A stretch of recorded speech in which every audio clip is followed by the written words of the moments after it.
Bonjour à tous, bienvenue à ce webinaire Réussir ensemble mon espace santé, donc webinaire qui fait partie du Grand Tour de France pour communiquer autour de mon espace santé. Un petit rappel des bonnes pratiques avant de commencer.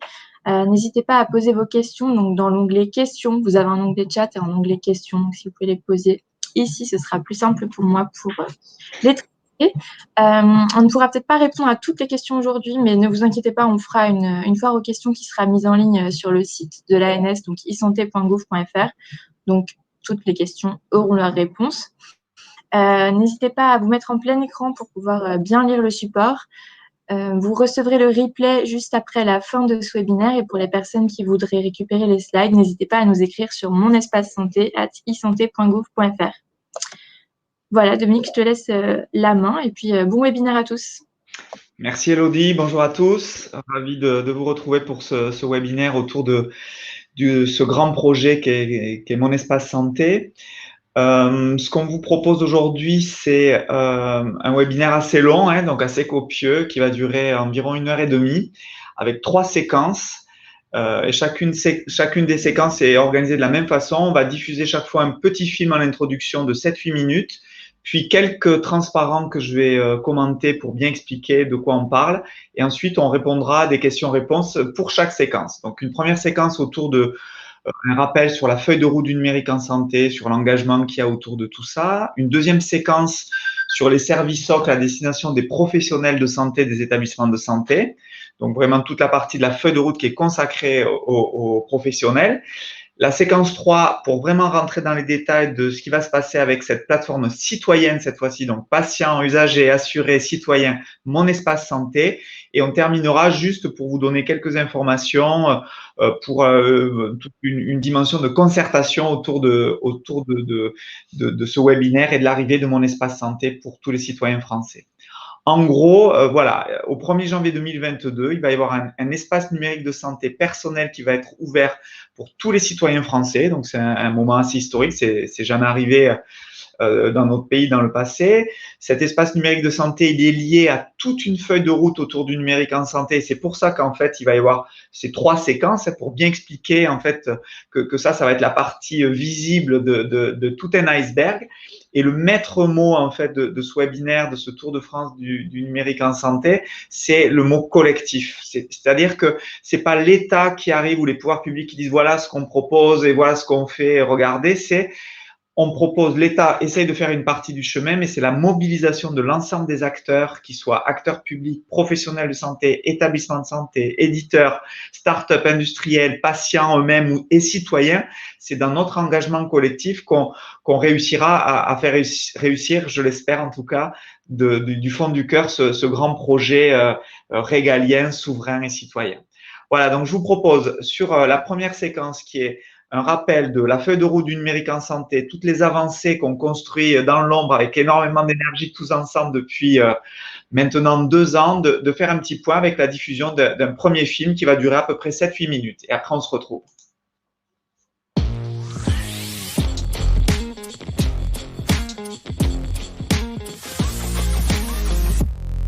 C'est historique. Et les engagements pris sont sans précédent pour la transformation numérique de notre système de santé. Je l'ai déjà affirmé, je le redis, je renouvelle mon soutien à la feuille de route du numérique en santé, ainsi qu'à tous les acteurs qui collectivement œuvrent pour sa réussite. Alors, le numérique en santé, il n'est plus temps d'en parler, il est temps de le faire. Et nous ne faisons pas autre chose. Nous accompagnons son développement et nous renforçons la confiance dans ses usages.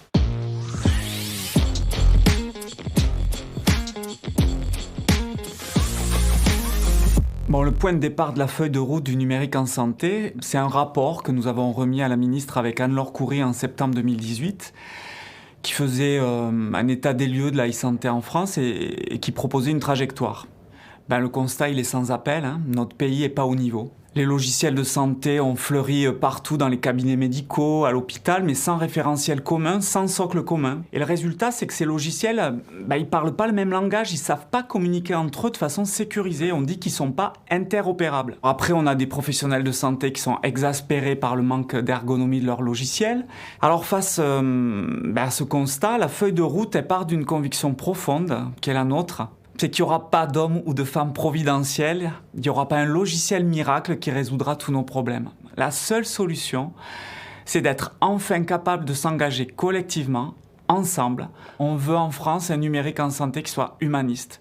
On veut que l'éthique, ça soit notre marque de fabrique. On veut un numérique en santé qui soit souverain parce qu'on n'a pas envie de finir chez les GAFA. Et puis surtout, on veut un numérique en santé citoyen, fait avec et pour les citoyens, tous les citoyens français. Ensuite, il fallait partager une vision et pour nous, elle est claire. C'est l'État qui doit reprendre la main en faisant les référentiels et en les rendant opposables. C'est l'État qui doit construire les services socles numériques, les plateformes numériques nationales sur lesquelles tous les industriels et les startups doivent s'appuyer pour proposer des services numériques innovants et partager les données de santé. Il fallait surtout être au contact des gens, au plus proche du terrain, pour co-construire avec la totalité de l'écosystème.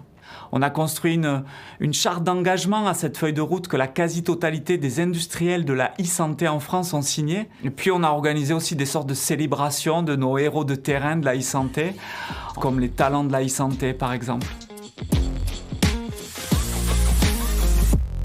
Alors bien sûr, évidemment, il y a encore beaucoup de travail et franchement, c'est pas facile tous les jours, vous l'imaginez. Mais vraiment, ce qui est sûr, c'est qu'aujourd'hui, la e-santé en France, ça avance comme jamais. Et ce qui est certain, c'est que c'est le résultat d'une dynamique collective.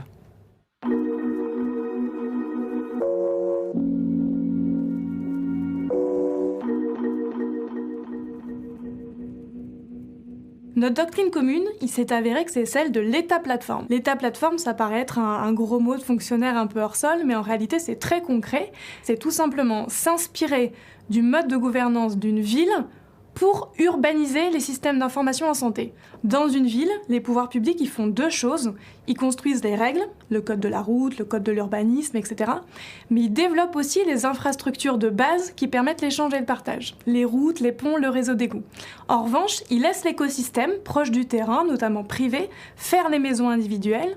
Et leur rôle, c'est de vérifier que ces maisons, elles respectent les règles, le code de l'urbanisme, et qu'elles se raccordent aux routes, aux réseaux d'égouts, etc.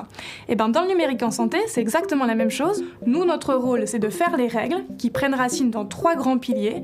Un pilier d'éthique, un pilier d'interopérabilité et un pilier de sécurité. C'est aussi de construire les infrastructures de base, les communs numériques. Et puis, on va s'assurer qu'émergent tout un tas de services numériques à valeur ajoutée métier et qui respectent les règles et qui se raccordent à nos communs numériques.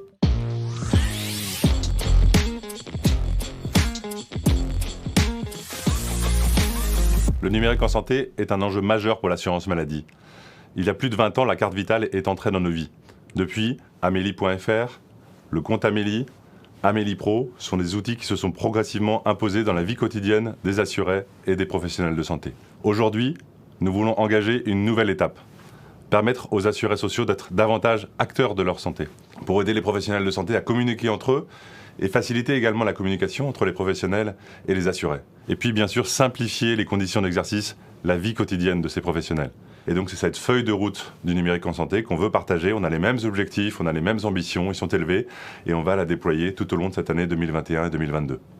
Et puis la feuille de route du numérique en santé, c'est aussi un déploiement sur le terrain. Alors, le rôle des ARS, il est dans un sens de faire remonter auprès des acteurs nationaux les attentes, et puis dans l'autre sens, ça va être d'assurer le dernier kilomètre du déploiement de cette feuille de route. Une fois que ces fondations, ces outils socles auront été déployés, alors nous serons d'autant plus forts pour construire sur ces fondations des projets nouveaux, répondant à des initiatives locales et qui seront dès lors déployables. Cette feuille de route du numérique en santé, les territoires l'attendaient.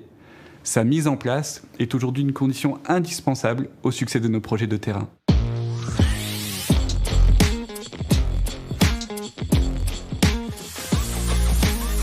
Alors, une fois qu'on a défini le pourquoi et le quoi, cette doctrine de l'État-plateforme, alors c'est quoi ? C'est une feuille de route avec 5 grandes orientations, 30 actions. C'est une doctrine technique du numérique en santé de 150 pages qui est la bible de tous les DSI et de tous les industriels, qui a été coécrite en interne avec tous les acteurs externes grâce à la plateforme Participer. Et puis, il faut aussi qu'on définisse le comment. Comment, d'une part, on s'organise pour passer d'un espèce de mouvement brownien à une ruche dans lequel chacun apporte sa pierre à l'édifice. Et puis, il faut qu'on active tout un tas de leviers pour atteindre cet objectif commun. Donc, on a créé la délégation au numérique en santé, en faisant en sorte qu'elle ait une assise politique forte, en étant rattachée au ministre pour pouvoir vraiment jouer pleinement ce rôle de chef d'orchestre. On a transformé la ZIP Santé en agence du numérique en santé, avec une réorganisation. On a créé l'outil Convergence pour aligner les stratégies des acteurs nationaux et les stratégies des acteurs régionaux. On a co-construit surtout avec l'externe, via le Conseil du numérique en santé, qui est la grande messe du numérique en santé qui a lieu tous les 6 mois, via le Tour de France des régions, via les ateliers citoyens, etc. Et puis on a activé des leviers institutionnels classiques, avec du coercitif via des textes réglementaires, législatifs, et de l'incitatif avec des financements, et puis des leviers un peu plus innovants avec, par exemple, la régulation par la donnée ou le choc de la transparence, où on va indiquer tout simplement le meilleur établissement de santé qui alimente le plus de DMP.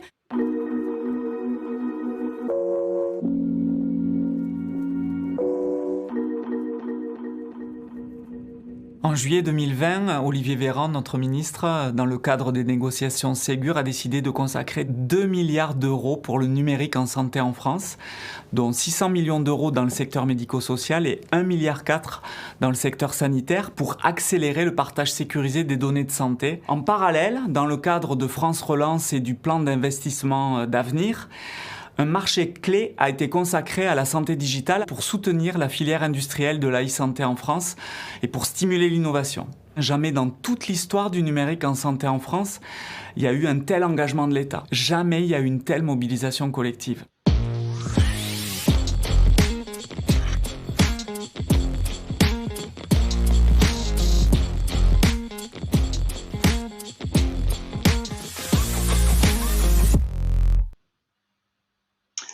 Alors, pour reprendre un petit peu ce qu'on vient d'entendre dans ce premier film, qui est consacré à l'engagement de la feuille de route, donc pour bien rappeler ce qui a été dit, un premier rapport en septembre 2018 et en avril 2019, il y a exactement 2 ans, une feuille de route qui a été lancée avec 5 orientations, 30 actions et qui définit un cadre pour le développement du numérique en santé avec un plan d'action à court terme dont on veut qu'il soit ultra volontariste avec 30 actions très concrètes qui doivent s'étaler entre mi-2019 et mi-2022.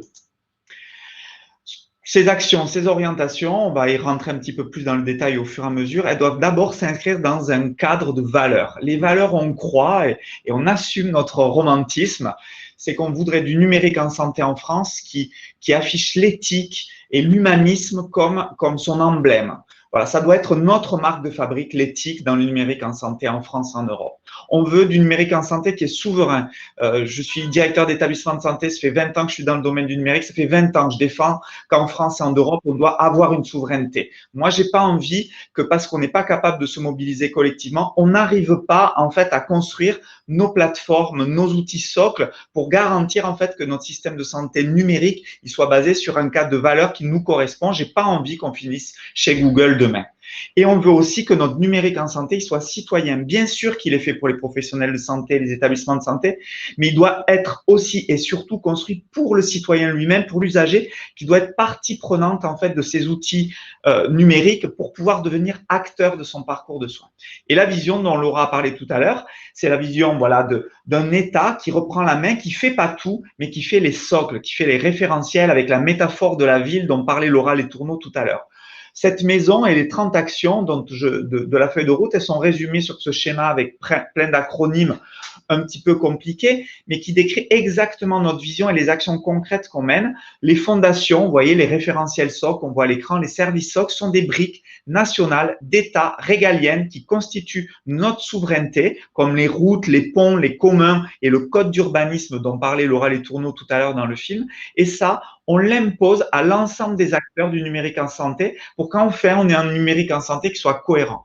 Au-dessus, vous voyez la maison avec des grandes plateformes du numérique en santé développées, construites par le national dans une vision toujours souveraine, notamment la plateforme citoyenne qui est Mon Espace Santé qu'on verra en 3e partie. Et sur ce schéma, ce que vous voyez dans les nuages, c'est tous les dispositifs d'accompagnement, de formation, de financement, d'évaluation, tous ces dispositifs d'accompagnement à la mise en œuvre concrète de cette doctrine technique où l'État refixe à la fois les référentiels socles, le code d'urbanisme et ensuite tous les ponts, tous les communs, toutes les routes numériques pour que tous les logiciels respectent les mêmes principes dans le partage des données de santé. Donc évidemment, ce qu'on a expliqué dans le film tout à l'heure, c'est qu'on a reconstitué une vraie gouvernance du numérique en santé pour être sûr qu'on soit tous alignés, donc déjà du côté des pouvoirs publics nationaux et territoriaux, avec la création de la délégation numérique en santé qui est le chef d'orchestre qui dépend directement du ministre, que je pilote avec Laura Letourneau, avec le conseil du numérique en santé qui est un parlement d'e-santé ouvert à tout le monde, voilà, tout le monde peut venir participer tous les 6 mois, proposer, il y a des groupes de travail où c'est pas nous qui faisons tout, mais les gens de terrain qui travaillent dessus. C'est la restructuration de l'ASIP Santé en agence du numérique en santé pour avoir vraiment une agence qui s'inscrit directement dans la stratégie définie par le ministère de la Santé. Et puis, c'est beaucoup de comités, de relations avec l'écosystème pour être tout le temps en lien et en co-construction avec le terrain, les industriels, les professionnels de santé, les territoires, les associations de patients. C'est aussi formalisé, ça n'existait pas, mais ça y est, maintenant c'est fait. Hein. C'est pas possible, ces 15 dernières années, on n'avait même pas un écrit qui définissait le cadre technique dans lequel tous les logiciels de santé devaient s'inscrire. Ça y est, ça existe, ça a été travaillé avec des plateformes de concertation, une doctrine technique du numérique en santé opposable à tous et avec des outils, notamment un outil Convergence, qui est un outil en ligne qui permet à tous les industriels de vérifier qu'ils sont bien conformes à la doctrine de l'État. Et ensuite, c'est évidemment la volonté d'adapter la stratégie numérique et la doctrine technique du numérique en santé au secteur médico-social et pas se concentrer uniquement sur le secteur sanitaire. C'est assumer aussi que l'éthique, c'est l'action 1 de notre feuille de route, c'est notre emblème. L'éthique, ça doit vraiment être le cadre dans lequel toute notre stratégie doit se déployer et on doit être redevable d'une garantie éthique avec des actions concrètes. L'éthique, vous le savez, les grands concepts de l'éthique avec un consensus international, c'est 4 concepts. C'est le concept de justice, d'autonomie, rendre les gens autonomes via les outils qu'on leur propose, être bienfaisant et en même temps qu'on est bienfaisant, faire toujours attention qu'on n'est pas malfaisant. Donc, ce qu'on appelle le primum non nocere dans le serment d'Hippocrate. Appliquer au numérique en santé pour avoir des outils accessibles à tous, respectueux des libertés individuelles, responsables à tout niveau, y compris au niveau écologique. C'est là-dedans qu'on veut vraiment inscrire toute notre feuille de route depuis 2 ans. On travaille pour concrètement l'inscrire dans ce cadre de valeurs. Et donc, pour ça, comment on fait? On prend sujet par sujet et très humblement, on fixe un idéal, mais cet idéal-là, on l'applique et on est déterminé avec, au travers de groupes de travail qu'on a constitués avec l'écosystème. Plein de gens nous ont aidés, des éthiciens, des juristes, des philosophes, des psychologues, des spécialistes de sciences sociales pour travailler vraiment sur un cadre éthique sur plein de sujets avec tout un tas de groupes de travail qu'on anime et on est aidé par tout l'écosystème pour faire un code de déontologie, pour définir des modes opératoires pour un start-upper qui veut travailler avec l'intelligence artificielle où il a une espèce de package clé en main qui lui permet de savoir ce qu'il doit faire. On est en train de travailler sur des systèmes d'éco-score pour mesurer l'impact écologique de tous les systèmes d'information de santé, une grille d'auto-évaluation éthique pour les directeurs d'hôpitaux pour vérifier que ce qu'ils mettent en place comme stratégie numérique dans leur établissement, en fait, est conforme à une vraie vision éthique du numérique en santé. Bref, on construit humblement tout un tas d'outils qui s'inscrivent dans ce cadre de valeurs. Ensuite, on n'est pas resté à Paris. On a d'abord commencé par aller partout sur le terrain. On a fait le tour de France de la e-santé il y a 2 ans. On est en train de refaire un tour, en dématérialisé. J'aurais préféré que ça soit en présentiel, mais pour aller le plus possible sur le terrain, parce que c'est sur le terrain qu'on rencontre les acteurs, qu'on discute avec eux, qu'il y a des controverses, qu'on débat et qu'on peut mobiliser et construire cette feuille de route du numérique en santé. C'était un moment vraiment fantastique d'aller sur la totalité des territoires français. C'est comme ça qu'on a construit toute la doctrine, toute la feuille de route avec le terrain. Ce qu'on a voulu aussi, c'est qu'il y ait une vraie dimension citoyenne. Donc, on a fait partout depuis 2 ans des ateliers citoyens de travail pour rentrer dans le détail de ce que les citoyens dans tout un tas de territoires, dans des métropoles, dans des territoires ruraux, reculés, avec des populations plus ou moins geeks, plus ou moins éloignées du numérique, plus ou moins en difficulté, y compris sociale, pour que, en fait, le citoyen soit au cœur de la construction de cette feuille de route, notamment de leur future plateforme. On en parlera tout à l'heure, qui est Mon Espace Santé. On a adjoint à ça, tout ça c'est public, vous l'avez sur e-santé.gouv.fr, tout le résultat de tout ça. On a complété ça par des sondages pour vraiment bien comprendre ce que les gens souhaitaient autour du numérique en santé et pas uniquement ce que les professionnels de santé pensaient que les patients voulaient. On voulait interroger directement les gens. On a fait des assises citoyennes et à partir de juin 2021, on va créer un comité citoyen avec des associations de patients et des Français aussi, probablement tirés au sort, qui vont nous aider à rentrer dans le détail du détail de tout ce qui va être déploiement de la feuille de route, notamment dans la construction de Mon Espace Santé, cette plateforme citoyenne nationale. On a voulu aussi mettre à disposition des outils, des moyens pour embarquer en fait tous nos start-upers, nos éditeurs, nos industriels français pour qu'ils s'engagent à nos côtés, pour leur faciliter la vie. Donc, avec une charte qui a été signée par la quasi-totalité des industriels français, avec une vraie mobilisation autour de cette feuille de route, un vrai engagement, avec une plateforme qui s'appelle Genius qui permet à chacun de rendre plus lisible en fait la complexité des doctrines, des modalités de financement et des accompagnements des pouvoirs publics, avec des cérémonies pour rendre hommage et récompenser et remercier surtout en fait toute notre filière industrielle hyper dynamique en matière de e-santé. C'est la volonté de dire le médico-social depuis trop longtemps le parent pauvre du numérique en santé. Donc, il faut absolument qu'on mette le paquet sur le médico-social avec une feuille de route dédiée, avec des financements d'amorçage qui ont commencé dès janvier 2021 pour à peu près 8000 établissements médico-sociaux, 8000 ESMS, avec des appels à financement d'innovation. On a voulu que ça commence d'ailleurs par les EHPAD, par les structures du médico-social pour montrer notre volonté d'engagement. Et puis, on en reparlera tout à l'heure, surtout un programme historique d'investissement en matière de numérique dans le médico-social qu'on appelle le Ségur avec 600 millions d'euros sur 5 ans pour globalement essayer de moderniser les systèmes d'information. On espère presque les 3/4 des acteurs du système, du secteur médico-social. Donc, une ambition comme il n'y a jamais eu. C'est la volonté de reprendre part dans les instances internationales. Ça faisait trop longtemps que la France était absente de ces instances internationales. Donc, ça y est, on reprend, on fait valoir notre vision, on travaille pour les harmonisations européennes. Enfin, ça y est, on est à nouveau dans le match au niveau international et européen en matière de numérique en santé, en participant aux instances, en faisant nos propositions, en négociant et en essayant d'harmoniser les choses avec nos pays voisins. Et puis, comme tout le monde, on a été, nous aussi, côté pouvoir public, impactés par la crise Covid. Et puis, tous les pouvoirs publics se sont aussi mobilisés pour créer des systèmes d'information, des logiciels qui ont aidé à la gestion de la crise. CIDEP, la grande plateforme nationale où on a collecté tous les laboratoires français pour récupérer les tests PCR notamment, santé.fr pour rediriger vers les plateformes de prise de rendez-vous, Tous Anti-Covid que vous connaissez, Mes Conseils Covid qui est un outil développé par la puissance publique de conseil Covid, et puis le système d'information de l'assurance maladie pour la gestion des vaccins Covid. Donc évidemment, tout n'est pas parfait, tout est tout le temps critiquable. On est en France bien sûr, mais en tout cas, il y a eu une énergie folle et un engagement fou de la totalité en fait des acteurs privés, de terrain, des professionnels de santé des territoires, mais aussi de la puissance publique pour essayer de dynamiser en fait le numérique en santé en France dans un cadre de valeurs auquel on croit. Voilà pour cette première séquence avec ce premier petit film et les rappels dans ces slides. Je vous propose de commencer une première série d'échanges, de réactions, de questions avant d'enchaîner sur la deuxième séquence. Alors, on a une série d'échanges dans le chat en lien avec Google. Pourquoi appeler cela finir chez Google? Si Google est top, pourquoi le refuser? Puis après, il y a plusieurs personnes qui donnent leur avis sur Google. Donc, voilà. Moi, en tout cas, je peux comprendre qu'il y ait débat, qu'il y ait controverse. Moi, tout me va, mais moi, je suis un petit gars de terrain, de province. Ça fait 20 ans que je suis les mains dans le cambouis du numérique tout court et du numérique en santé.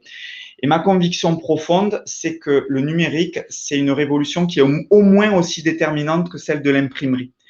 Et en fait, ce que je crois, c'est que construire une souveraineté, continuer de moderniser notre système de santé dans un cadre de valeurs qui est le nôtre, ça passe par pouvoir maîtriser ces outils numériques qui sont ultra impactants.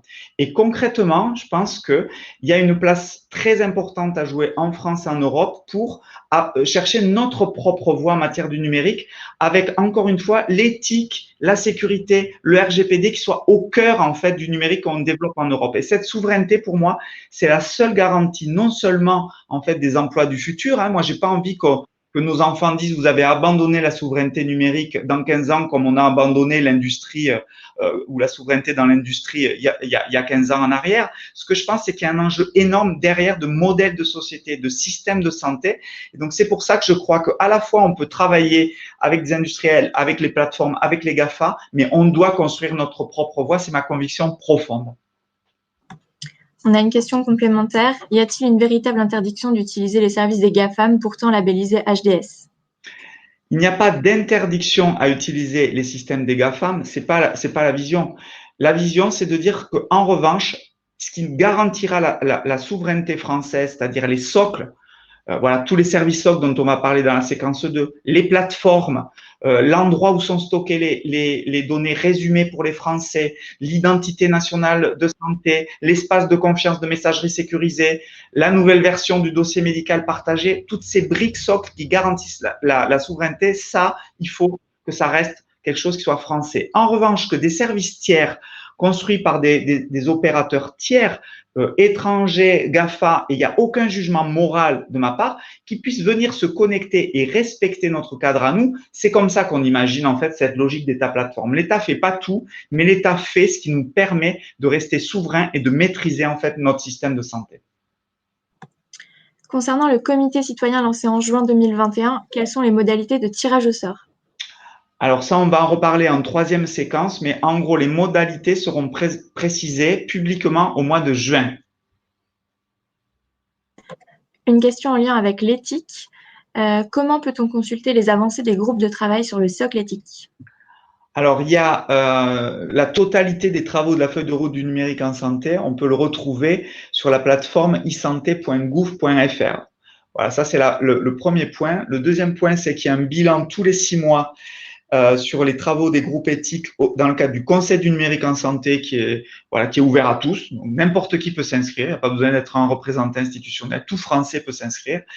Et le dernier point, c'est qu'il y a une personne clé à la délégation du numérique en santé qui pilote tous les chantiers éthiques, qui s'appelle Brigitte Serroussi, voilà, dont on pourra vous mettre le nom, Elodie, sur le chat pour que tout le monde puisse savoir.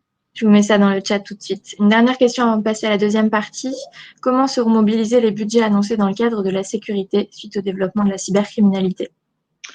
On en reparle juste dans la séquence d'après, puisque ça va être dans le cadre du Ségur numérique notamment, que vont être mobilisés tous les budgets relatifs à la sécurité.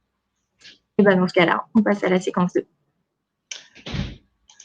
Donc, séquence 2, c'est la partie de la feuille de route. Donc, si vous vous rappelez un petit peu la maison, c'est les référentiels socles et les services socles, voilà, régaliens, et les dispositifs d'accompagnement pour accélérer, en fait, la mise à niveau et la mise aux normes de l'ensemble des logiciels de santé français ville-hôpital.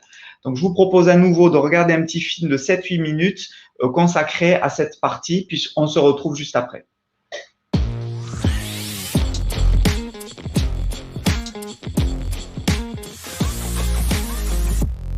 Les professionnels de santé sont particulièrement exigeants dans 2 domaines. Tout d'abord, ils demandent aux éditeurs que les logiciels soient intelligents et assurent aisément de multiples fonctions, comme la saisie de l'accès rapide aux informations du patient, les échanges et le partage dans la coordination des soins, ou encore l'accès immédiat aux données du patient via son espace numérique de santé. En même temps, il demande que soit garantie la protection et la portabilité des données, la traçabilité des accès, la sécurité du système d'information et l'hébergement des données.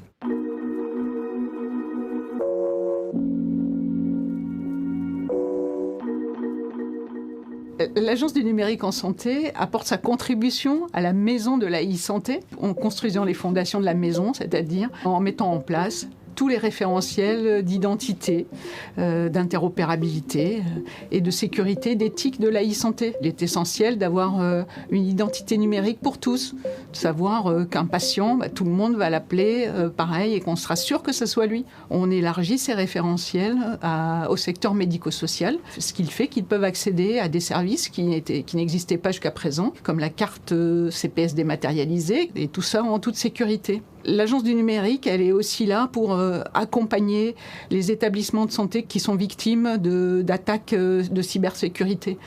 En effet, depuis quelques années, on a un observatoire, on partage les bonnes pratiques et on les aide à résoudre leurs incidents de sécurité en relation avec l'ANSSI. On essaye d'appuyer, d'être à l'accompagnement des acteurs du numérique. On met en place des outils pour les aider. On a des experts qui permettent de répondre à leurs questions, des webinaires, des formations. Donc tout cela, on le fait dans un esprit de co-construire avec eux ce numérique en santé, parce qu'on sait que l'adhésion à ce numérique en santé ne sera forte que si tout le monde y a contribué. C'est ce qu'on essaye de faire tous les jours.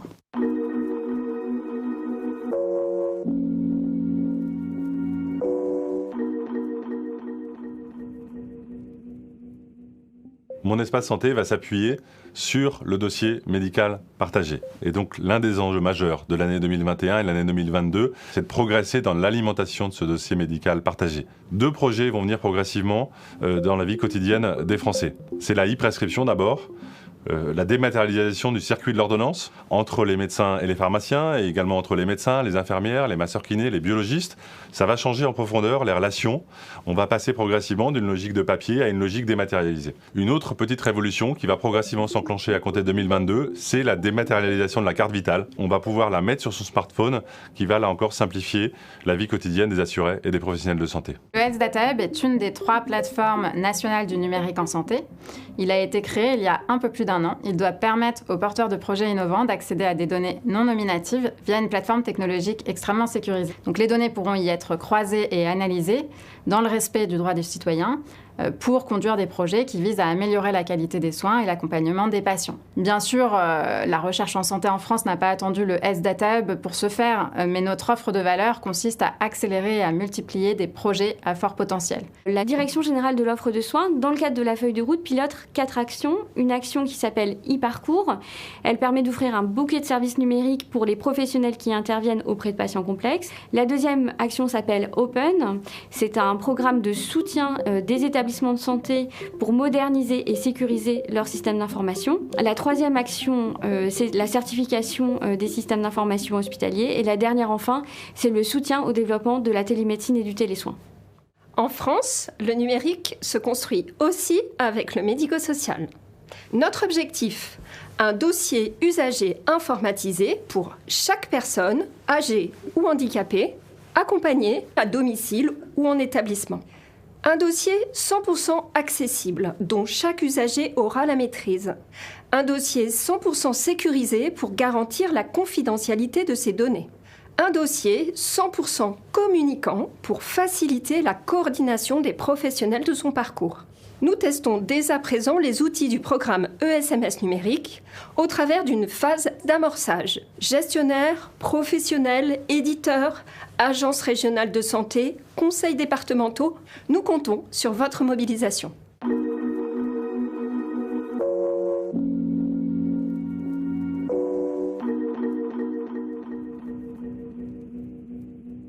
Alors vraiment, du fond du cœur, j'ai envie de remercier tous ces agents publics, tous ces professionnels de santé, tous ces établissements, ces start-up, les associations de patients, les industriels, qui chaque jour sur le terrain, et souvent dans l'ombre d'ailleurs, font avancer ces sujets et en fait font progresser notre pays. Tout ne sera pas parfait, mi-2022, à la fin de cette feuille de route, il y aura encore beaucoup de travail. Mais ce dont je suis sûr, c'est qu'il y aura un avant et un après cette feuille de route.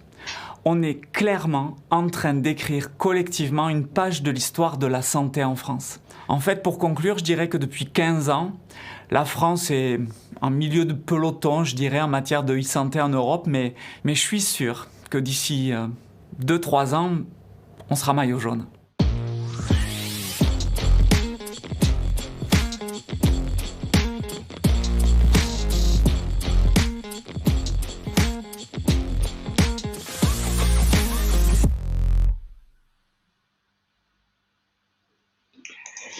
Alors, pour reprendre ce qui vient d'être dit dans cette deuxième séquence, donc là, on rend des choses un petit peu plus complètes. Les premières choses qu'on a faites, donc le code d'urbanisme, on a retravaillé sur les référentiels de sécurité, le cadre d'interopérabilité. On a mis en place ce qu'on appelle un serveur multiterminologie, c'est-à-dire un endroit centralisé où seront publiées toutes les terminologies de santé. C'est incroyable qu'on n'ait pas eu ça en France avant. On est en train de retravailler sur le répertoire national des professionnels de santé en l'étendant à l'ensemble des autres acteurs et que ça soit un vrai répertoire de référence sur lequel la totalité des logiciels de médecins ou hospitaliers doivent s'appuyer. On a décidé de recentraliser en national ce qu'on appelle le répertoire des ressources. C'est quoi en gros? C'est un annuaire où sont décrits l'offre de soins de chaque structure de santé partout en France pour qu'à nouveau on fasse quelque chose de carré, de régalien, de souverain et ouvert pour que la totalité des industriels qui doivent gérer en fait des logiciels de santé et en créer, ils s'appuient toujours sur les mêmes référentiels. On a ensuite, voilà, et ça date pas des 3 derniers mois et des incidents de cybersécurité dans les hôpitaux. Depuis le début de la feuille de route, on a considéré que la cybersécurité était un enjeu clé avec une campagne qui s'appelle Tous cybervigilants qui a démarré et qui va être relancée. Avec l'Agence du numérique en santé, Annie Prévost en parlait dans le film, qui a mis en place ce qu'on appelle le CERT Santé, qui fait de l'accompagnement d'incidents en préventif et en curatif en cas de problème auprès des établissements de santé, avec une grande plateforme de déclaration d'événements indésirables et ensuite avec tout un plan d'accompagnement humain, de compétences, avec tout un tas de dispositifs qui permettent de monter en compétences dans les hôpitaux parce qu'on sait aujourd'hui qu'on est très fragile et très vulnérable par rapport à des attaques, à des cyberattaques.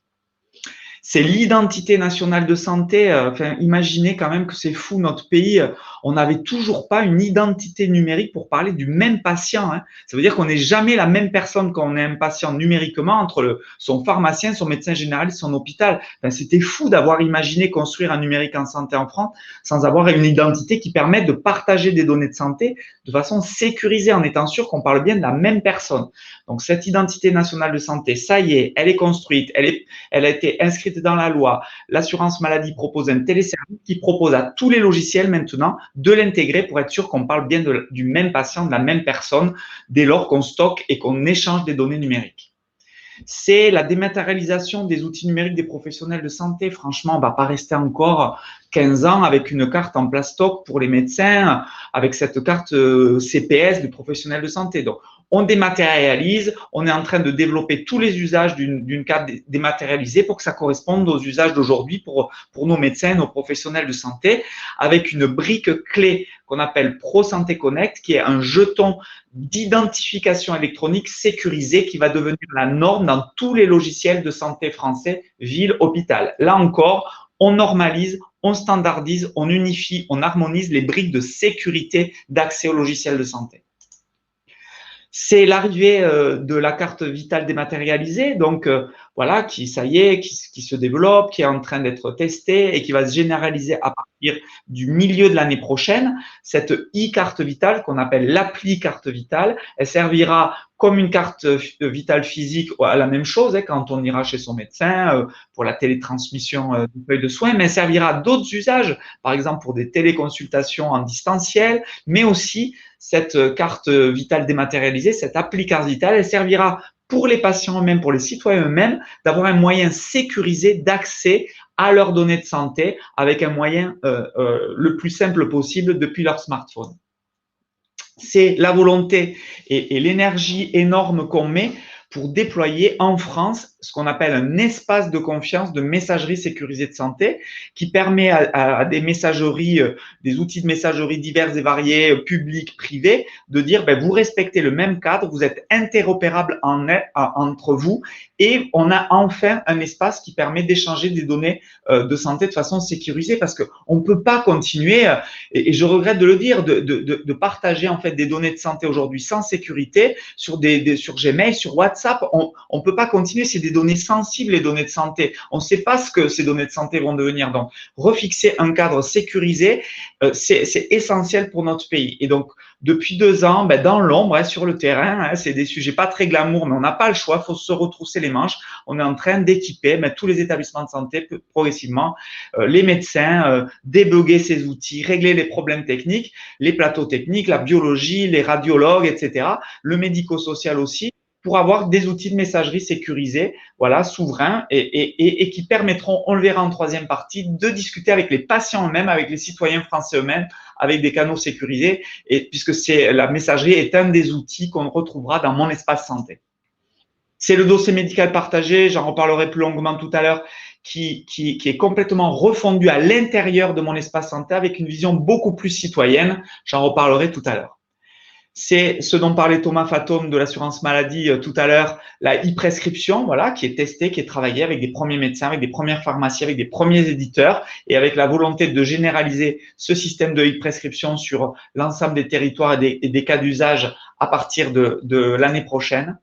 C'est le déploiement, mais ça tout le monde est au courant, de la télémédecine, notamment de la téléconsultation. Hein. Vous vous rappelez les ordres de grandeur, 400 000 téléconsultations par an avant le Covid, et puis en pleine première vague, on est passé à 1 million par semaine, donc un énorme boom avec, bon, c'est pas parfait hein, la téléconsultation, voilà, c'est un dispositif complémentaire dans certains cas à la consultation physique évidemment, mais avec des taux de satisfaction que vous avez à l'écran, qui à la fois du côté des professionnels et des patients sont plutôt positifs, quoi. C'est la plateforme de données de santé anonymisée qu'on appelle le Health Data Hub qui a démarré au 1er décembre 2019, qui est une sorte de guichet d'accès à des données anonymisées à des fins de recherche épidémiologique, d'innovation, hein, pour stimuler la recherche et l'innovation en France dans un cadre à nouveau sécurisé. C'est des grands programmes de soutien numérique, hein, comme il n'y a jamais eu en France. Donc, le programme Open de 420 millions pour aider les hôpitaux à se moderniser et aussi à sécuriser leur système numérique. Hein. C'est le référentiel qu'on appelle Maturin qui permet de définir un cadre de certification pour les systèmes d'information hospitaliers. C'est le programme e-parcours de financement qui accompagne les territoires pour des outils de coordination de parcours de santé complexes avec des montants conséquents. Et c'est surtout, et bien sûr, le grand investissement historique qu'on appelle le Ségur numérique, avec 2 milliards consacrés dans les 3 et 5 prochaines années pour déployer et mettre à niveau la totalité des logiciels de santé chez les médecins, les pharmaciens, les biologistes, les radiologues, les hôpitaux, partout, médico-social aussi, pour que tous les logiciels respectent le cadre régalien, intègrent les fondations de la maison dont on parle tout à l'heure, l'identité nationale de santé, le connecteur au dossier médical partagé, la messagerie sécurisée de santé, la brique de sécurité qu'on appelle ProSanté Connect, pour qu'enfin se partagent de façon sécurisée et pour améliorer les parcours de soins, les documents de santé, les données de santé de base, le compte-rendu d'hospitalisation, les résultats de biologie, les comptes-rendus d'imagerie, les ordonnances du médecin, les lettres, etc. Ce qu'on appelle le volet de synthèse médicale, c'est-à-dire le résumé médical tous chez notre médecin généraliste. Bon, voilà. Sécuriser, partager les données de santé entre professionnels de santé pour améliorer le parcours de soins et avec le citoyen lui-même, avec le patient et l'usager, pour le rendre acteur de sa santé dans un cadre à nouveau sécurisé, éthique, interopérable de nos logiciels. Donc ça, c'est un plan à 3 ans qui démarre maintenant pour le secteur sanitaire et un plan à 5 ans qui a démarré en janvier pour le secteur médico-social. Derrière, c'est aussi d'autres plans de financement. On est aussi super content que dans le cadre de ce qu'avait annoncé le Premier ministre du grand programme France Relance pour relancer l'économie française en post-crise Covid, la santé digitale a été consacrée comme marché clé. Voilà, donc avec la volonté de soutenir et de financer nos filières industrielles françaises pour pouvoir créer de l'innovation, se développer et créer aussi de la valeur économique. Donc, voilà, et maintenir, je le redis, une capacité à avoir une certaine souveraineté sanitaire. Voilà en gros les grands plans et les grandes lignes des briques socles et des grands programmes. Donc, je vous propose, donc cette fois-ci maintenant avec Manon qui a pris le relais d'Élodie, de répondre à quelques questions ou réactions. Alors, bonjour à tous. Alors, première question à propos de l'INS. Devra-t-il être présent dans tous les comptes rendus médicaux, même ceux édités par les cardiologues, par exemple? Le compte rendu numérique remplacera celui papier. À quelle échéance souhaitez-vous son implémentation et son utilisation obligatoire?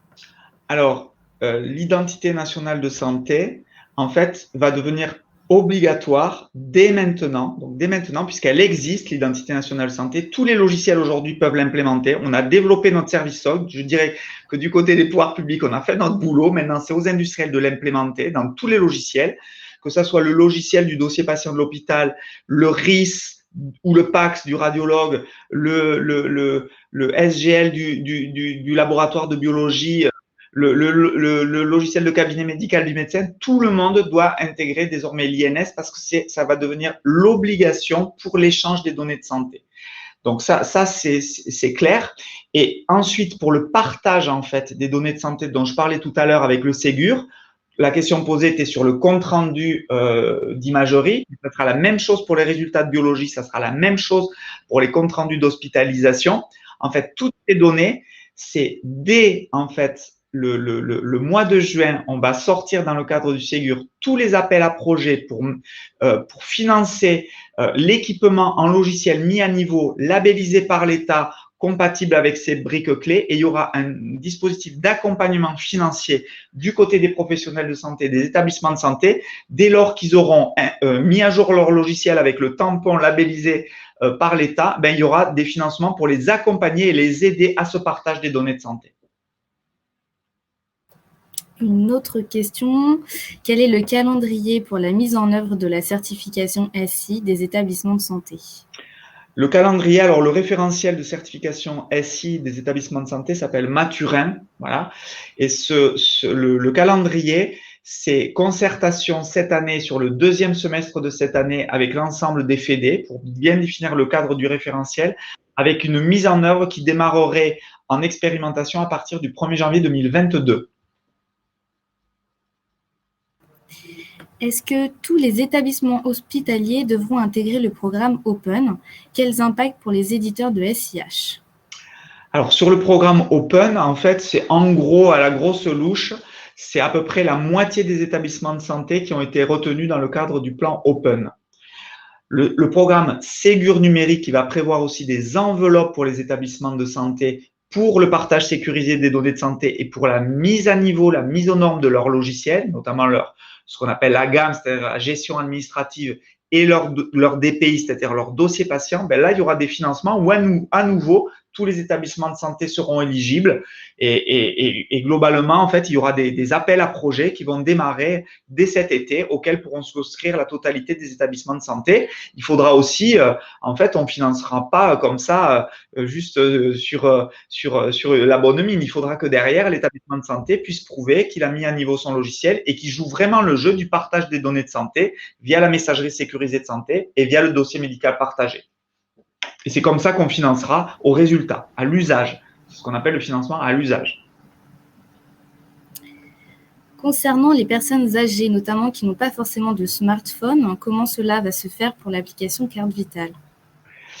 Alors évidemment que la carte vitale en plastique va pas être supprimée du jour au lendemain et évidemment elle va durer encore de nombreuses années parce qu'il y a forcément des gens qui seront pas à l'aise avec des outils numériques ou qui n'ont pas de smartphone. Donc il n'y a aucune volonté d'être brutal dans la transformation numérique, mais on veut aussi proposer des outils modernes pour ceux pour qui c'est plus pratique.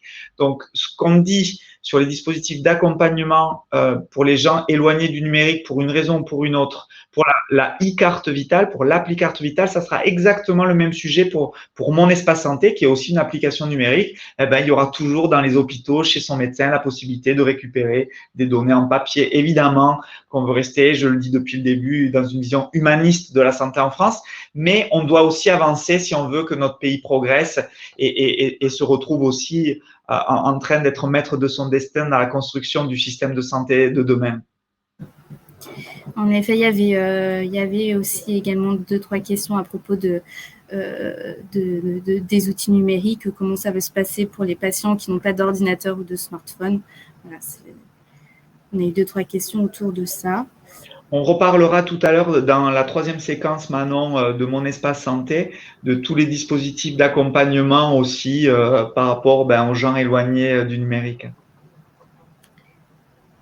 La feuille de route intègre-t-elle aussi des paiements dématérialisés des actes obligatoires ou recommandés pour que l'ensemble du parcours soit numérique? Ça, c'est sûr que ça serait super.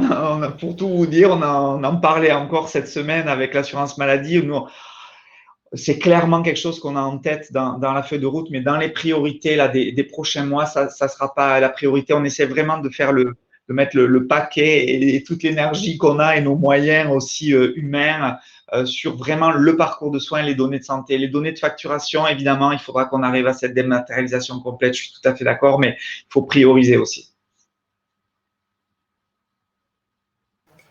Et peut-être une dernière question à propos des référentiels. Il y a encore beaucoup d'outils, dont des outils promus par des institutions comme l'ARS qui ne sont pas normés. Certains outils sont mis en place par des équipes qui ne sont pas experts du domaine. Comment l'ANS s'assure que les outils sont bien normés et répondent aux standards? Alors, ce qui est sûr par rapport à ces outils de plateforme territoriale, plateforme régionale qui peuvent être portés par des grades ou des ARS, il y a avant l'arrivée de cette feuille de route du numérique en santé, donc avant, on va dire avril 2019, la doctrine précédente, c'était effectivement qu'il y avait des financements à chaque région pour que chaque région invente sa logique. Donc, il y avait un programme qui s'appelait Territoire de santé numérique. C'était de l'argent donné aux territoires, aux régions, pour qu'ils inventent un petit peu chacun sa vision des choses. Et donc, à cette époque-là, on fleurit tout un tas de plateformes régionales, pas compatibles les unes avec les autres. Bon. Et donc, clairement, c'est quelque chose, je me suis exprimé dès le début quand je suis arrivé. J'ai dit que pour moi, ça, c'était pas une bonne idée. Que ce qu'il fallait, c'était qu'on définisse des services socles nationaux et que, en local, en territorial, ce qu'il fallait construire, c'était des choses proches du terrain dans les coordinations de parcours complexes, mais en s'appuyant sur les services nationaux, pas en les réinventant dans chaque région. Par exemple, jusqu'à présent, jusqu'à maintenant, il y avait une identité patient par région. Donc, vous imaginez, on n'a pas la même identité à Toulouse que dans le Pays Basque ou dans le Val-de-Marne. Enfin, c'est pas possible, quoi, ça. Donc là, maintenant, ces plateformes, elles doivent s'appuyer sur ces services pour s'en assurer. En fait, il y a une migration, en fait, des trajectoires de toutes ces plateformes. On a un outil qui s'appelle Convergence, qui est rempli par chaque ARS grade, dans lequel on peut mesurer l'écart entre leur plateforme et la doctrine nationale. Et à partir de là, on travaille avec chaque directeur d'ARS et ce qu'on appelle les grades, les groupements d'appui au déploiement d'e-santé, pour en fait migrer en fait ces plateformes régionales vers la doctrine nationale. On prend une dernière question, Dominique. Comme dans d'autres domaines où l'offshoring est criard, quelle garantie avons-nous que ces pratiques n'impactent pas la e-santé ou le numérique en santé? J'ai pas entendu quelle pratique, Manon? Pardon. Comme dans d'autres domaines où l'offshoring est criard, quelle garantie avons-nous que ces pratiques n'impactent pas la e-santé ou le numérique en santé?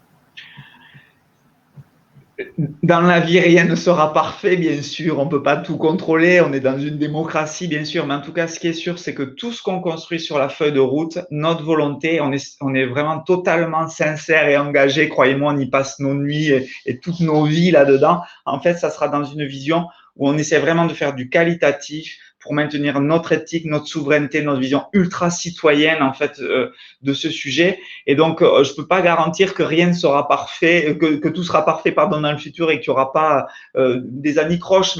Mais franchement, tout ce qu'on essaie de faire, elle est dans une vision où on veut éviter tout ce type de dispositifs qui nous paraissent pas éthiques.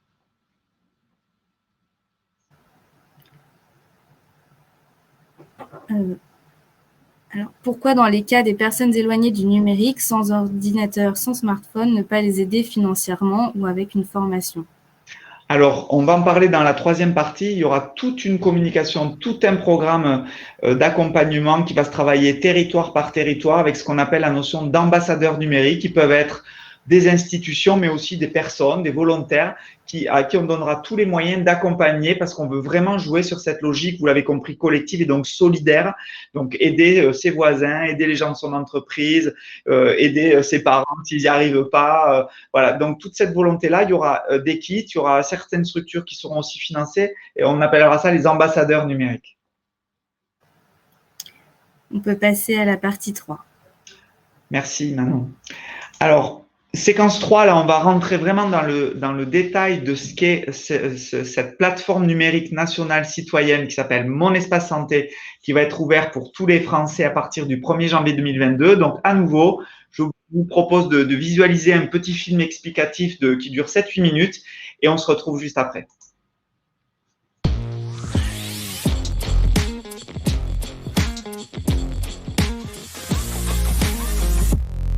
Toute cette feuille de route, vous l'avez vu, qu'on porte avec enthousiasme, énergie et détermination, elle est d'abord faite évidemment pour le citoyen lui-même.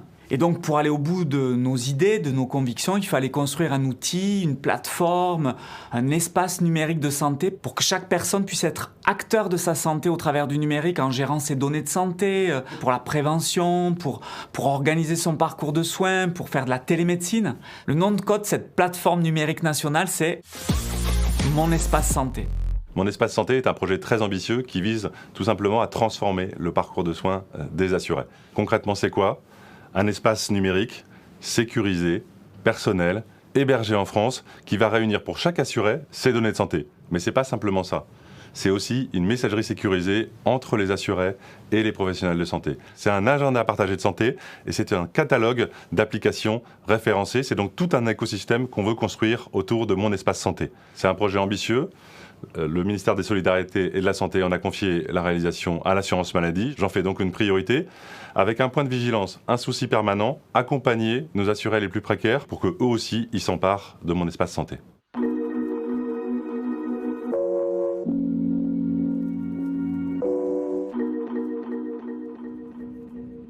Avec la création de mon espace santé, mettant le patient au cœur du dispositif, en lui permettant d'être un véritable acteur de sa santé, tout autant que de l'ensemble du système, la stratégie numérique en santé donne un nouvel élan à la démocratie sanitaire. Créer du lien pour que chaque usager de la santé se sente soutenu et accompagné.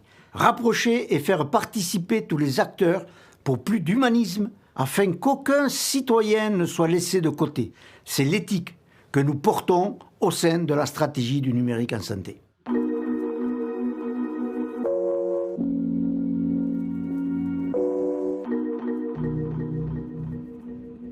Et c'est aussi pour ça qu'il nous tient à cœur de donner la parole aux usagers, aux citoyens, pour construire mon espace santé, mais aussi pour toutes les actions de la feuille de route. Depuis 2019, on met en place des ateliers citoyens qui nous permettent de poser des questions aux usagers sur leurs usages du numérique en santé, faire en sorte que mon espace santé s'inscrive dans ces usages. On a aussi mené une enquête l'été dernier auprès de plus de 2000 personnes et qui nous a permis de savoir qu'en fait, 8 personnes sur 10 étaient prêtes à utiliser mon espace santé. 80% des personnes interrogées se disent rassurées qu'un tel service soit développé par le service public.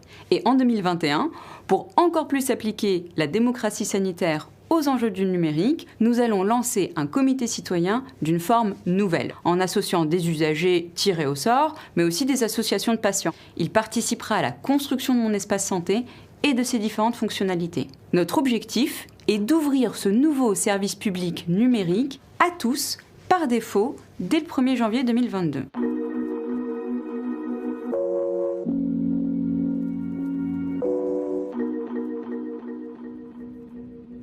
Notre fil d'Ariane, à chaque étape de l'élaboration de mon espace santé, est d'associer les patients afin de nous assurer qu'ils répondent bien à leurs besoins. Pour illustrer les nombreuses possibilités offertes par mon espace santé, prenons un exemple. Je suis d'une patiente diabétique qui a eu une fracture opérée de la cheville, qui déménage et qui du coup se retrouve prise en charge par un nouveau médecin traitant. Grâce à mon espace santé, cette patiente pourra facilement partager son historique médical avec son nouveau médecin. Dans son dossier médical, elle peut renseigner des informations sur son parcours, son historique. En les photographiant, elle peut déposer des documents médicaux qu'elle a chez elle, tels que son compte-rendu d'hospitalisation, son compte-rendu opératoire lors de la fracture de sa cheville. Pour y trouver les résultats de son bilan de diabète, il lui suffit de demander à son diabétologue qui lui transmettra ces informations grâce à la messagerie sécurisée de Mon Espace Santé. Elle pourra les déposer dans son dossier médical. Dans le cadre d'ailleurs de son suivi de diabète, la patiente pourra intégrer automatiquement dans son dossier médical les informations de mesure de la glycémie prises par son lecteur de glycémie connecté, à condition que ce lecteur soit connecté à une application référencée dans le catalogue de services en santé de Mon Espace Santé. Il lui suffit alors juste de choisir l'application, de donner son accord pour le transfert d'informations. Elle peut également commencer à remplir son carnet de vaccination électronique que le médecin pourra aussi compléter si besoin. Ainsi, son nouveau médecin traitant disposera de toutes les informations nécessaires pour la prendre en charge. Bien plus que les informations médicales, Mon Espace Santé propose aussi des outils qui permettent d'organiser son parcours de santé.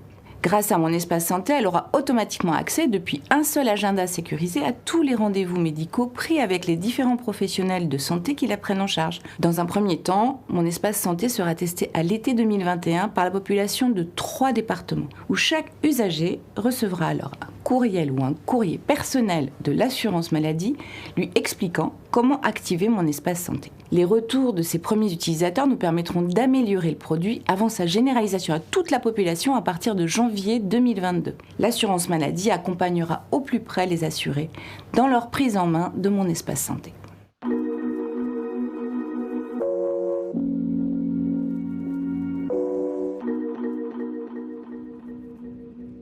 Alors, pour réussir un projet aussi ambitieux, aussi important, il faut que tout le monde apporte sa pierre à l'édifice. Évidemment, nous, pouvoir public, il faut qu'on définisse ce cadre interopérable, sécurisé, éthique, que mon espace santé soit demain accessible à tous, mais il faut aussi que les industriels, d'une part, ils mettent leurs solutions en conformité, et puis d'autre part, ils créent des services numériques à valeur ajoutée métier qui soient innovants, que ce soit des start-upers, des grands groupes, des PME. Il faut que les établissements de santé, les professionnels de santé, ils s'approprient ces outils, qu'ils alimentent le dossier médical partagé, qu'ils échangent les données de santé avec le citoyen via une messagerie sécurisée. Et puis, il faut enfin que les patients, les associations de patients, les citoyens se saisissent de mon espace santé, se l'approprient, qu'ils aident leurs concitoyens à se l'approprier quand ils sont plus éloignés du numérique, pour qu'enfin, tous, on soit acteurs de notre santé. C'est indispensable parce que si on échoue, d'autres le feront à notre place. C'est vraiment là notre souveraineté numérique qui est en jeu et derrière la modernisation du système de santé dans un cadre de valeurs qui nous semble à nous, société, citoyens, acceptable. Donc on n'y arrivera pas sans vous et on compte vraiment sur vous et vous pouvez compter sur nous.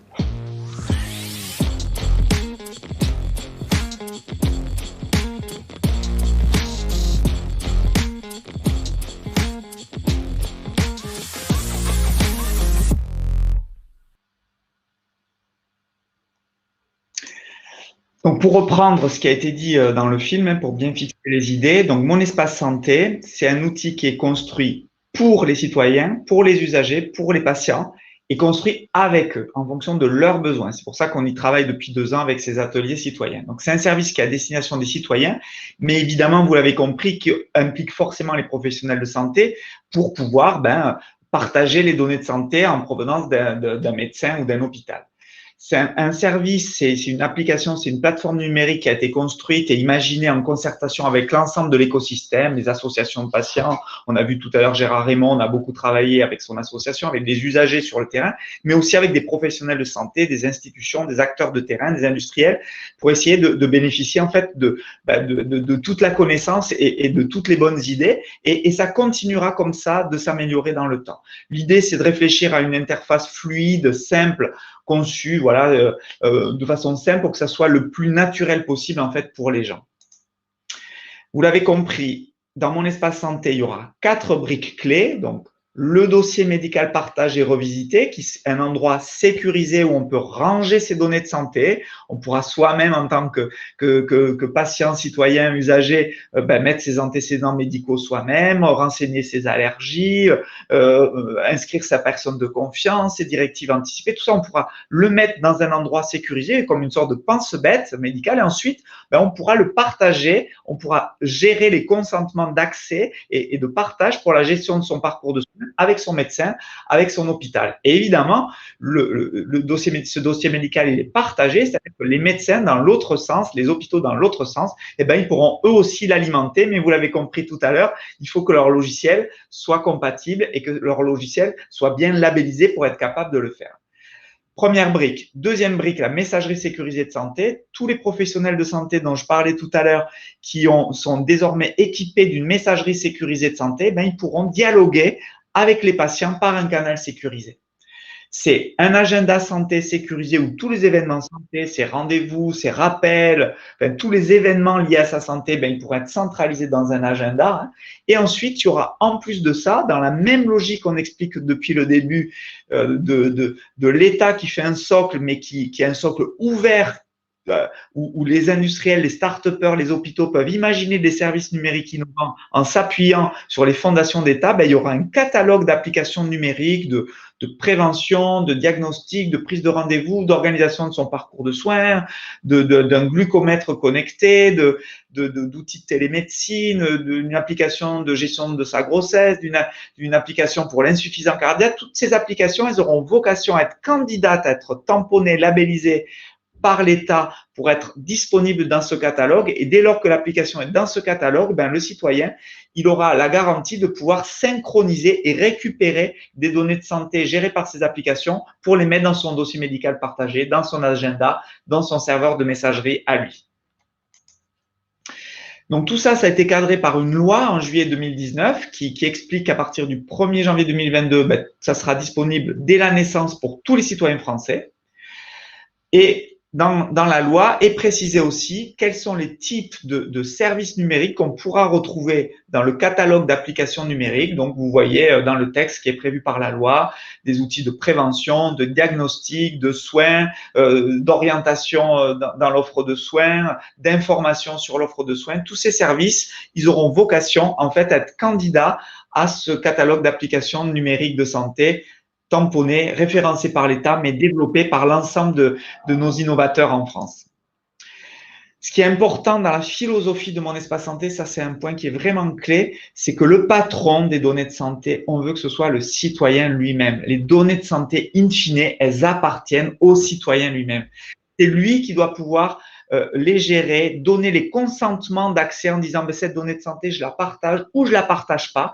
Donc, que ce soit dans le dossier médical partagé, que ce soit dans le catalogue de services, en fait, c'est le citoyen qui a la main pour la gestion de ces données de santé. C'est lui qui peut décider de donner un accès ou de révoquer un accès. On veut vraiment, et on l'explique depuis le début, et on travaille d'arrache-pied depuis le départ tous ensemble, on est, et tout le monde, pas que le pouvoir public, tout le monde pour penser en fait un numérique en santé qui redonne la main aux citoyens pour que chacun puisse être acteur de sa santé.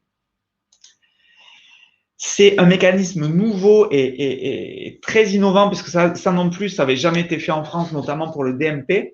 C'est un mécanisme qu'on appelle l'opt-out. C'est quoi l'opt-out? C'est un processus de création automatique, en fait, pour tous les Français par défaut. Concrètement, ça veut dire quoi? Ça veut dire que, et c'est prévu par la loi, à partir du 1er janvier 2022, chaque citoyen français recevra un courrier ou un courriel lui disant qu'il a 1 mois et 10 jours pour s'opposer à la création de son espace numérique de santé. Mais que s'il ne s'y oppose pas, il sera créé. Et s'il est créé, ça veut dire que les professionnels de santé, ben, ils pourront commencer à l'alimenter, à votre laboratoire de biologie, votre médecin généraliste, ben, il pourra commencer à renseigner des données dedans, à les mettre. Et puis, si un jour vous décidez à le consulter, si vous n'y êtes pas opposé, bien sûr, eh ben, il aura été déjà pré-rempli, en fait, par vos médecins ou par vos hôpitaux. En fait, ce sujet-là, de la création par défaut, automatique pour tout le monde, ça a été un point qui a été un énorme problème pour le démarrage et pour le succès du DMP. Et le DMP, vous le savez, aujourd'hui, il fallait faire l'effort de le créer. Et donc, un professionnel de santé ou un établissement de santé, il savait jamais s'il était créé ou pas. Et donc, en fait, c'était quelque chose qui était un peu rédhibitoire pour l'alimenter. Et comme il n'était pas alimenté, ben, les gens ne voyaient pas l'intérêt de le créer. Donc, on était dans un cercle vicieux. Là, on change la donne. C'est créé par défaut pour tous les Français. Et tous les Français ont le droit de s'y opposer. Mais s'ils ne s'opposent pas à ça, à ce moment-là, c'est créé. Ces 3 départements pilotes que sont la Haute-Garonne, la Loire-Atlantique et la Somme qui vont tester une première version qui ne sera pas géniale au début, mais qu'on va améliorer petit à petit, qu'on va débugger et on va essayer de roder en fait tout ça pour ces 3 départements. En fait, ça sera dès cet été qu'une première version de Mon Espace Santé sera mise à disposition de tous les assurés en fait de ces territoires et on essaiera d'accompagner les premières maisons de santé, les premiers cabinets médicaux, les premiers plateaux de biologie ou d'imagerie, les premiers hôpitaux pour que ça y est, ils commencent à mettre à niveau leur logiciel pour se connecter à Mon Espace Santé. L'idée, le planning général en tête que vous avez à l'écran, c'est juillet, cet été, on commence sur toute la dernière partie de l'année, sur le 2e semestre, à tester ça dans ces 3 départements, à améliorer le produit. Alors, il y aura plein de retouches, ça va être une démarche d'amélioration continue. Et à partir de janvier 2022, il y aura une grande campagne de communication, d'accompagnement, un petit peu de tout le monde, avec sur les mois de janvier, février, mars, l'assurance maladie enverra à la totalité des Français par des vagues de courriers, de courriels, ce courrier qui annonce ça et qui permet aux gens d'avoir 1 mois et 10 jours pour s'y opposer. Ensuite, en gros, vous voyez, à partir d'avril, en fait, tous les espaces numériques de santé pour la totalité des Français qui ne se sont pas opposés à sa création, auront un espace numérique de santé. Et à partir de là, ça ne sera pas magique. Il faudra le temps que tous les logiciels de santé de France, hôpitaux, grâce à la feuille de route du numérique et au Ségur, petit à petit, de semaine en mois et on va dire dans les 2 prochaines années, se mettent tous au niveau pour être capable de progressivement alimenter automatiquement Mon Espace Santé. Donc, en gros, vous voyez que c'est pas une démarche comme ça, voilà, où tout va être parfait au démarrage. Hein. C'est une mobilisation collective, c'est une démarche au long cours où chacun doit jouer son rôle. Le citoyen, au démarrage, on va lui demander lui-même de renseigner, de récupérer ses données médicales, de les mettre dedans et ensuite de les partager dans le cadre de ses parcours de soins.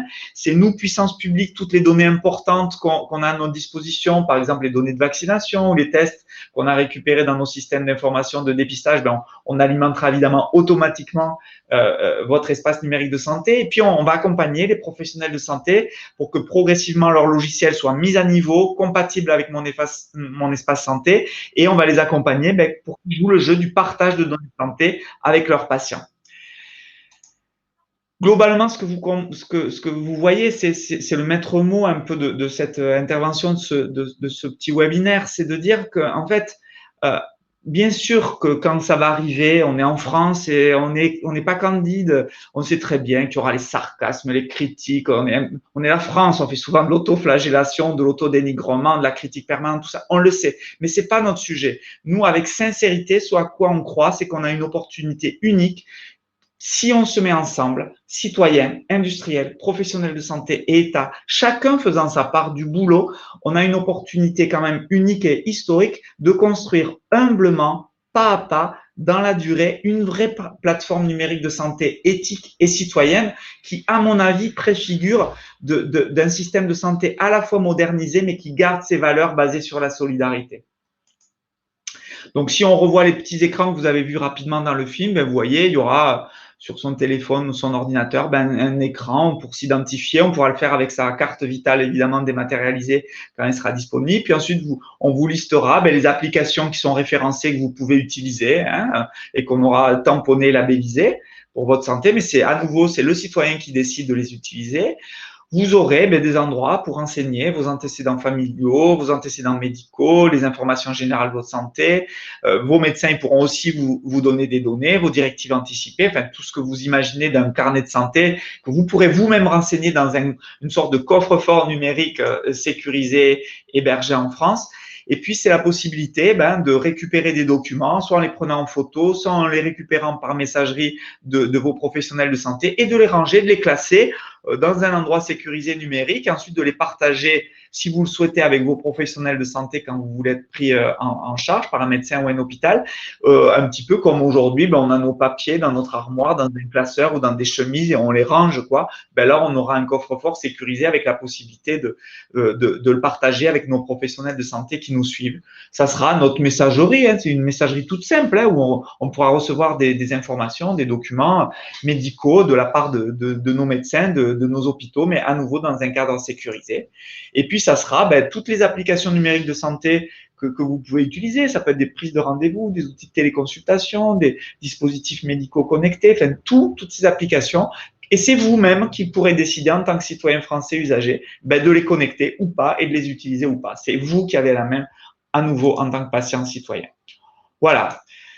Très rapidement pour pouvoir laisser un temps de réaction et de questions-réponses sur le sujet de mon espace santé. Manon.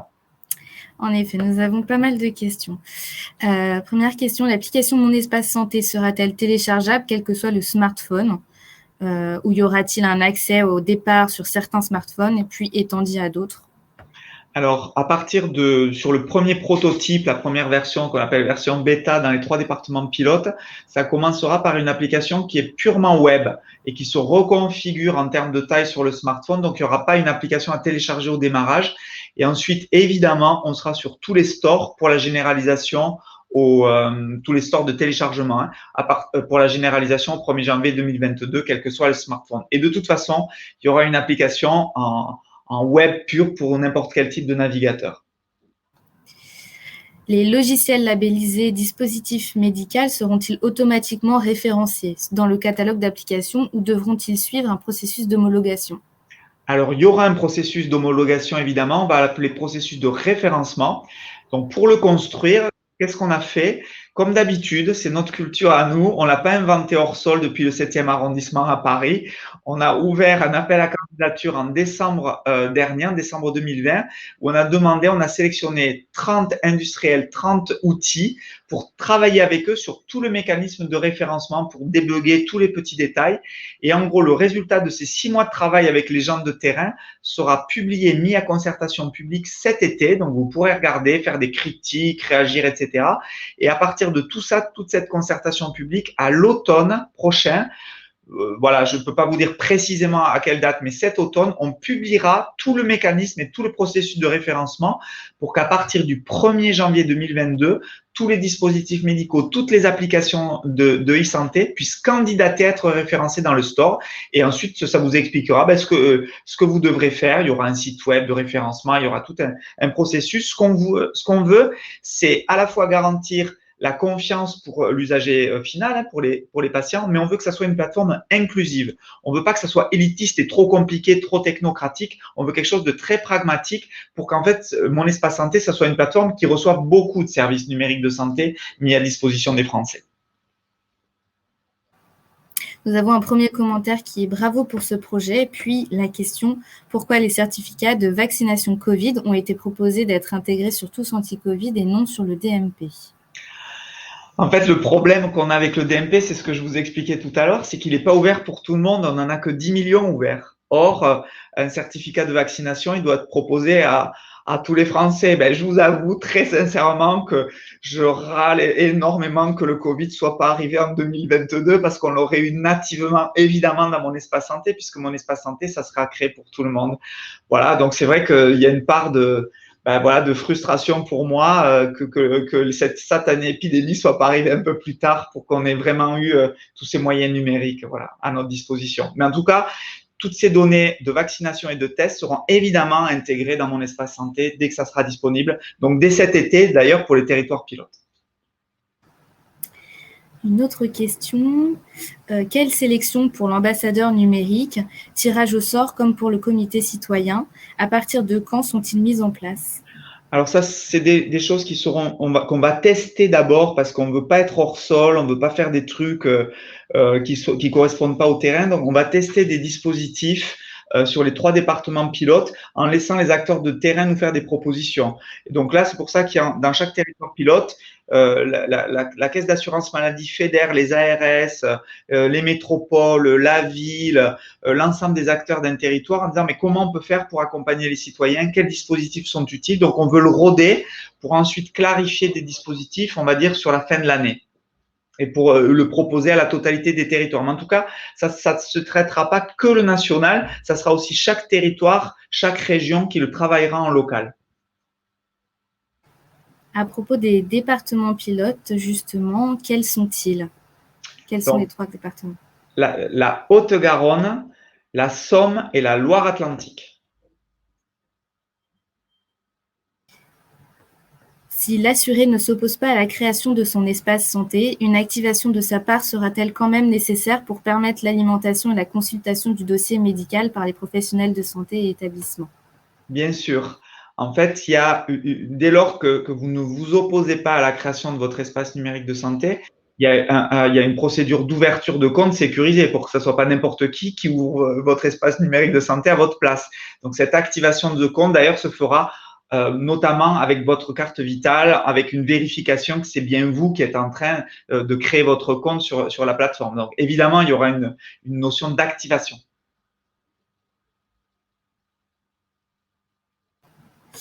Comment pensez-vous rattraper les créations de DMP des citoyens actuels sans attendre les futures naissances? Comment gère-t-on l'ENS de nos enfants? Alors, déjà, il y a 2 sous-questions dans cette question. Il y a une première question qui est les DMP existants et les données qui sont dedans seront évidemment récupérées dans le dossier médical partagé à l'intérieur de Mon Espace Santé. Donc, il y a cette première migration. Ensuite, pour le cas des enfants, le principe, c'est que Mon Espace Santé, il est créé pour tous les citoyens dès la naissance. Et jusqu'à la majorité, c'est sous une délégation parentale. Donc avec un système de délégation donné aux parents.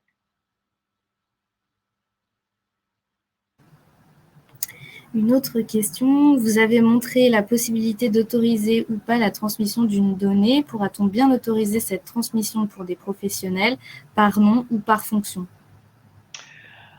Alors, en fait, tout le mécanisme sera quand même assez sophistiqué pour être capable de faire des choses quand même assez fines. En fait, c'est à la fonction et carrément à la personne que vous pourrez en fait décider, enfin au professionnel de santé que vous pourrez décider de donner un consentement, de partager ou pas. Et en plus de ça, vous aurez la possibilité de le faire par type de données de santé.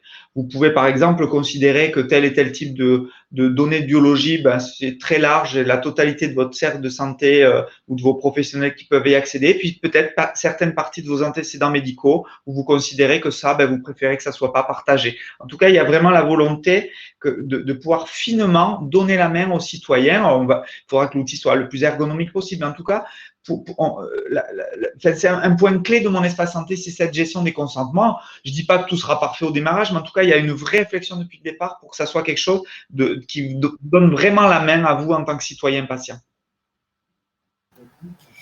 Une autre question, qu'est-ce qui va inciter les médecins à alimenter l'espace de santé?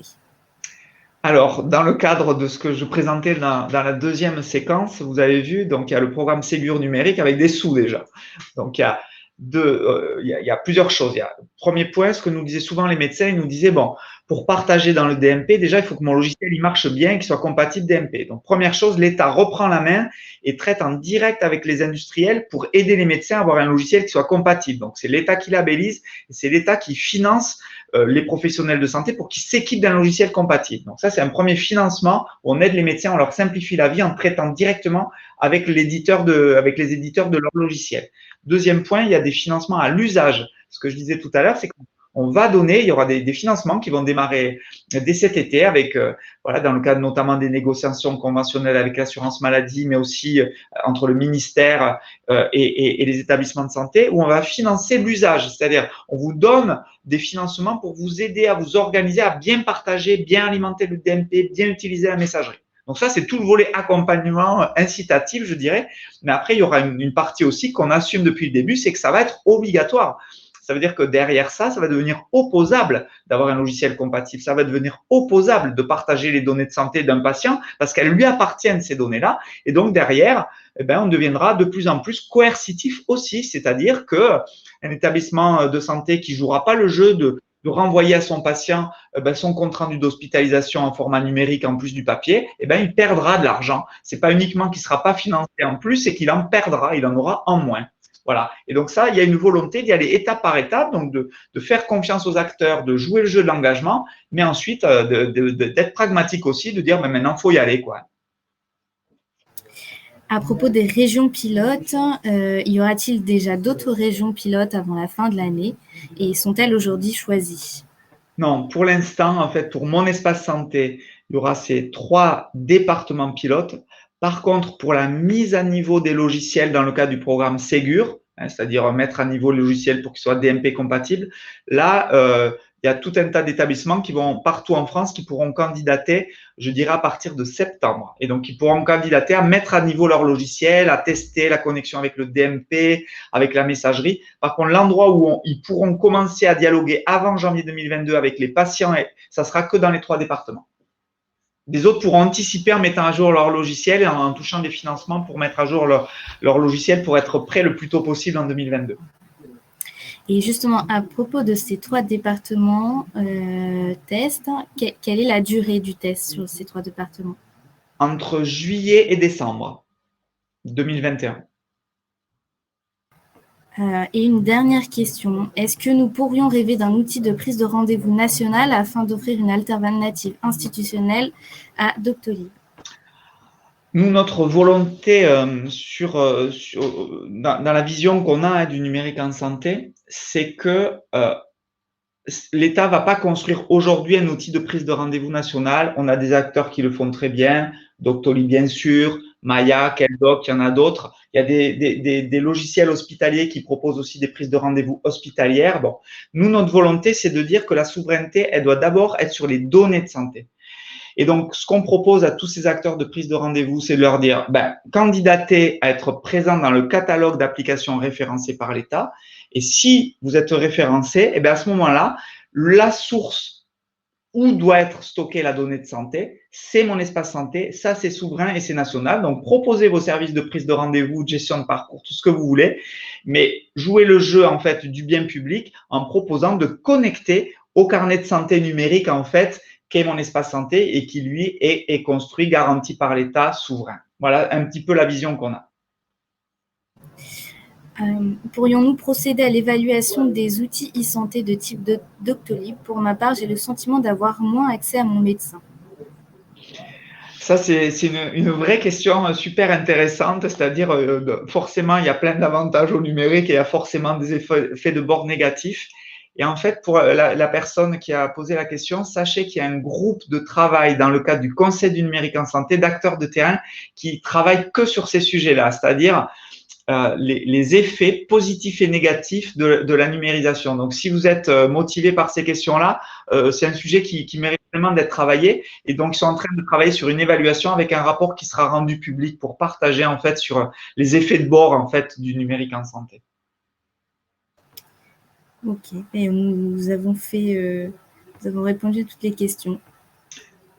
Donc, je propose de terminer par une toute petite séquence, Manon, très rapidement. Avant de finir. Donc, sachez que en fait, ce qu'on vous propose à tous, pour ceux que le sujet intéresse, et j'espère que vous serez nombreux évidemment, c'est qu'on a travaillé sur un site qui est une plateforme qui s'appelle réussirmonespacesanté.fr. Ou sur ce site, si vous êtes motivé ou vous avez envie de créer vous-même en fait une animation d'une communauté, d'organiser vos propres webinaires, on est là en support, on vous donnera tout le kit d'organisation, on peut même être là en présentiel si vous le souhaitez. Nous, ce qu'on souhaite, c'est que ça soit pas juste les pouvoirs publics ou l'État ou le national qui organise ces webinaires. On a envie en fait que tous ceux qui sont motivés, qui ont envie de s'engager avec nous pour réussir mon espace santé, ils puissent eux aussi animer des débats et des séminaires comme on le fait aujourd'hui. Donc, sur réussirmonespacesanté.fr, vous retrouverez tout ça.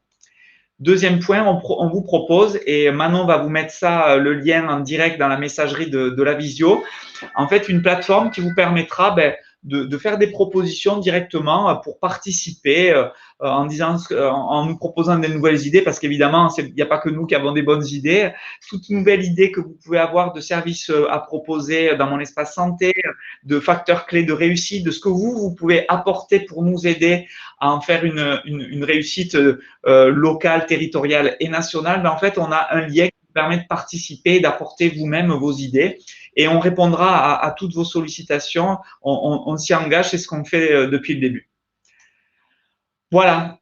Par rapport à ça, peut-être maintenant, je propose s'il y a encore quelques questions, d'y répondre et puis de bientôt conclure. Alors, on a une petite question. Donc oui, pour les présentations, alors on a une question pour recevoir les présentations. Vous pouvez envoyer un mail. Je vais vous envoyer dans le chat le lien vers le mail à monespacesanté@isanté.gouv.fr pour récupérer les présentations. Est-ce que le patient a accès à son imagerie sur son DMP? Alors dans le cadre c'est une très bonne question. Dans le cadre du programme Ségur numérique, où je le répète, on finance la mise à jour de tous les logiciels, il y a aussi les logiciels des radiologues. Et donc, ce qui a été décidé, pour des questions aussi de pragmatisme, parce qu'on essaye de respecter à la lettre nos engagements et donc de ne pas annoncer des choses qu'on ne sera pas capable de tenir, il y aura 2 vagues pour la mise à niveau des logiciels des radiologues. Une première vague qui va être entre l'été 2021 et l'été 2022 pour permettre le partage des comptes rendus de radiologie. Et entre l'été 2022 et l'été 2023, on s'attaquera au partage des images directement. Voilà. Donc, le tempo image à partir de l'été 2022, il y aura un financement pour permettre ce partage d'images au travers du DMP. Nous n'avons plus de questions. Bon, mais ce que je vous propose, C'est de conclure, vous remercier pour votre participation, à nouveau vous dire qu'on porte ça, vous imaginez, avec énormément d'engagement, de sincérité. Il y a un alignement de planètes et si pour une fois dans notre pays, on arrivait à pas s'entre-déchirer, à travailler chacun de son côté, mais humblement à se mettre ensemble pour faire réussir un projet qui est à la fois un garant de qualité de notre système de santé, de souveraineté nationale et puis aussi de développement d'une filière économique pour les emplois de nos enfants. Voilà, ça serait vraiment génial qu'on puisse montrer qu'en France aussi, on est capable d'avancer dans une vision collective. Donc voilà, j'espère qu'on ne loupera pas cette super occasion de faire un beau projet national tous ensemble. Voilà, merci encore à tous. Merci à tous, merci Dominique. Merci Manon.